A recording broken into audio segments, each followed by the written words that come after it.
This video was made possible by Squarespace. Start building your website for free at squarespace.com/RLL, and then when you're ready to launch, use the code RLL to get 10% off at checkout. The Indian subcontinent is huge, not only in terms of sheer land area, but also in terms of the region's population and cultural impact on our world. Currently, 7 different countries exist in the region: India, Pakistan, Bangladesh, Nepal, Sri Lanka, Bhutan, and the Maldives. So, what would it look like if all 7 of these modern countries united overnight to form a new and larger country that we'll be calling for simplicity Greater India? Well, for starters, the new country's population would be gargantuan. 1,728,904,000 people, or about 23% of the entire world's population, almost 1 out of every 4 people. That is more people than live in North America, South America, the Caribbean, and Europe combined. India alone has more people living there than the entire continent of Africa does, and that's only going to increase as time goes on. This can also be seen by taking a glance at the biggest cities across the new country, the top 3 being Delhi, Karachi, and Mumbai, all of which have higher populations than even New York City does in the US. Of the country's top 10 largest cities, 7 of them would be located in India, while 2 would be in Pakistan and only 1 in Bangladesh. From this, it's obvious that India is basically the Jupiter of the Indian subcontinent, dominating the region's gravity and the smaller countries that orbit it by its sheer size. But what happens when we quit looking at the subcontinent divided by current political reality? If we look at an ethnic map of the area, it's confusing to say the least. There are over 2,000 different and unique ethnic groups present inside of India alone, in addition to 22 different major languages. Only the continent of Africa has a higher diversity of cultures, genetics, and languages than India does. But most of these Indian ethnic groups can be divided between 2 major families: Indo-Aryans, which account for 73% of hypothetical Greater India's population, and Dravidians, which account for 19%, with the remaining 8% being a mix of other, smaller groups. To expand on that, the region's linguistic diversity is every bit as diverse as you would expect.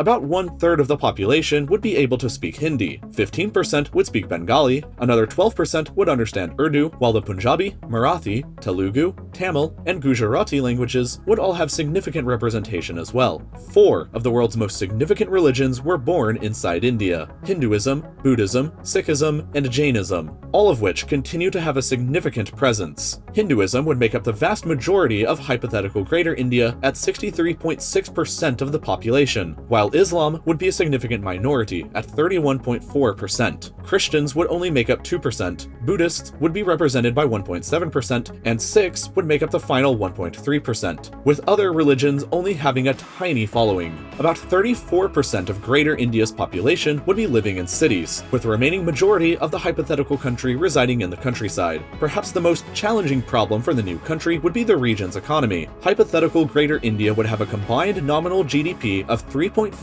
trillion US, which would make it the world's 5th largest economy. But considering that India alone is already the world's 6th largest economy, all of the additional countries added in would only make it surpass the United Kingdom's economy, while remaining just behind Germany and Japan. In terms of GDP per capita measured in purchasing power parity, the average citizen of this country would be earning $7,265 per year, far below the global average of $17,300 per year. Citizens on average would be earning more than citizens of Uzbekistan or Vietnam, but earning less than those of Bolivia or the Philippines. The economy would, however, be capable of supporting a very large military budget of $83.8 billion US, the 3rd highest budget in the world, but significantly behind the budgets of both China and the United States. Adding in the soldiers from all 7 modern countries, the hypothetical Greater Indian Army would have an active duty force of 2.6 million soldiers, the largest standing army in the world, with an additional 2.1 million in the reserves, which combined would give the new country the world's 4th largest total military size, behind Vietnam and the 2 Koreas. In the event of a war, however, Greater India would have the largest manpower reserves in the world to pull from.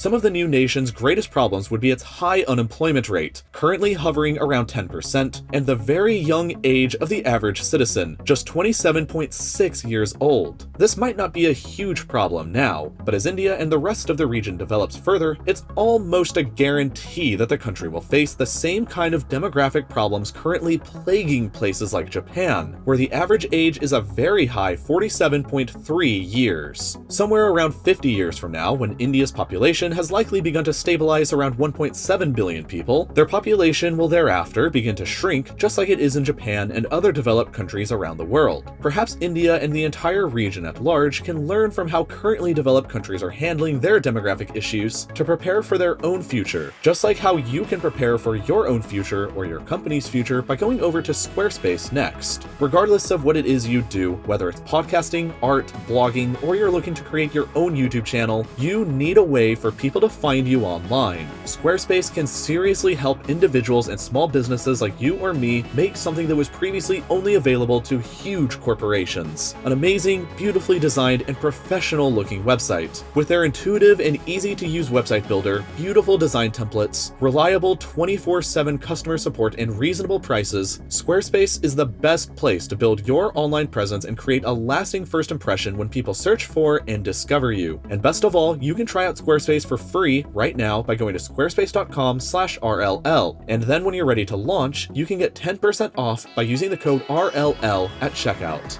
Thank you for watching, and I'll see you again next week.